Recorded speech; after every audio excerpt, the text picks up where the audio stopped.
Mesdames et messieurs, bonsoir et bienvenue dans Le Débrief, votre émission destinée à l'actualité africaine. Chaque jour, nous faisons un point sur l'actualité du continent et ce soir, cap sur le Gabon où pour la première fois depuis le putsch et renversé Ali Bongo, Emmanuel Macron a effectué une visite officielle. Pour décrypter cette actualité, nous recevons Khalid Bey, directeur de la rédaction. Khalid Bey, bonsoir. Bonsoir, Jamima. Alors, une grande partie de la société civile gabonaise et des partis d'opposition ont rejeté la visite du président français au point de demander une abrogation de l'accord bilatéral signé entre les deux pays au sortir de la colonisation. Comment expliquez-vous cela? Alors, je dirais, c'est pas étonnant. Hein. Vous savez que le continent africain se retrouve dans un contexte assez particulier où la France semble perdre du terrain, pour ne pas dire perdre du terrain. Et donc, aujourd'hui, on est assez sceptique sur les relations franco-africaines. On a un regard un peu plus, je dirais, tendu sur la France, et surtout le Gabon, hein, qui a été l'un des bastions de la France-Afrique. Donc, c'est une demande qui s'entend. Après, la question de savoir est-ce que c'est une position qui est partagée par tous les Gabonais. Il ne faudrait pas faire de ça un événement aussi. Une grande partie. Une grande partie. Je ne sais pas si vous appuyez sur quoi pour le dire. Mais en tout cas, c'est une visite qui suscitait des sentiments partagés de diverses catégories de la population. Certains critiquaient effectivement la présence de la France, en voyant en la France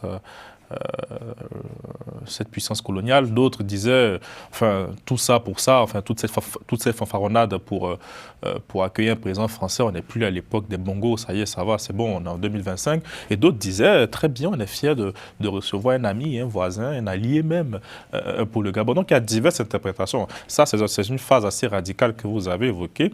Ces derniers, vous avez très bien dit, dénoncent des accords, je cite, basés selon eux sur les privilèges des ressources naturelles du Gabon. Bon, c'est bien, c'est une demande qui s'entend, qui se respecte, mais malheureusement, ceux qui sont en responsabilité aujourd'hui s'inscrivent plutôt dans une démarche d'égalité, de relations renouvelées sur un partenariat gagnant-gagnant, hein, comme on dit. Donc, bon, malheureusement, hein, avec tout le respect qu'on peut avoir pour ces organisations de la société civile ou des partis politiques, bon, si je voulais parler un peu dans le langage biblique et que les Gabonais connaissent très bien, je dirais que c'est un peu comme Jean-Baptiste qui crie dans le désert.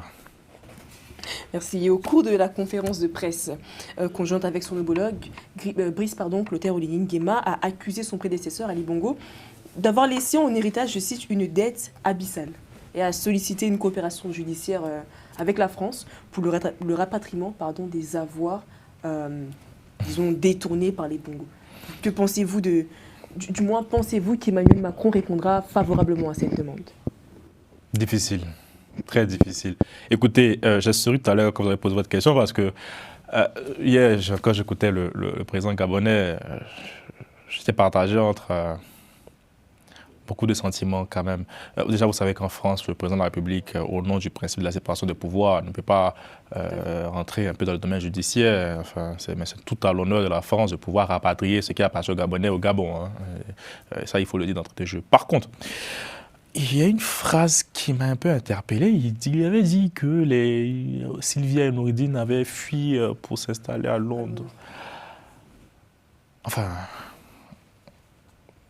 Je ne sais pas si on a assisté hier à un sketch ou à une véritable conférence de presse, avec tout le respect que j'ai pour les autorités gabonaises.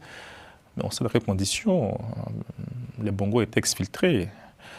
Et donc, dire ça fait un peu faux de café quand même. C'est difficile à comprendre, je dirais, pour les Gabonais qui nous regardent. Écoutez, je pense que le président Oligui était dans une séquence internationale assez intéressante. Vous avez très bien signifié, c'est la première visite officielle du président français depuis le putsch.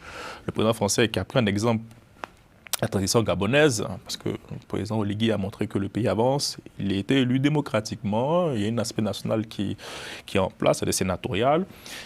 La vie gabonaise, la vie politique gabonaise, la vie institutionnelle gabonaise bat son plein. Donc il y a quand même une évolution. Il y a eu la séquence du procès Bongo où les vidéos ont fuité, on a vu pas mal de choses. Donc le président Oligui avait profité aussi de cette lucarne je dirais pour régler des comptes.